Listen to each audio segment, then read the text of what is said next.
ایک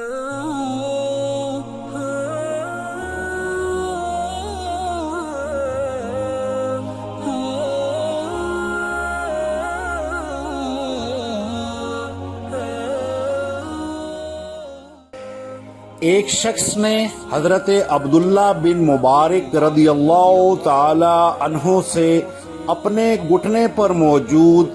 7 سالہ ناسور کے بارے میں پوچھا کہ میں بہت سے طبیبوں سے علاج کرا چکا ہوں، تو آپ نے اسے ایسی جگہ کنواں کھدوانے کا حکم دیا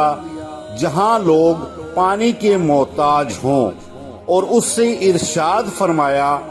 مجھے امید ہے کہ جیسے ہی اس سے چشمہ پھوٹے گا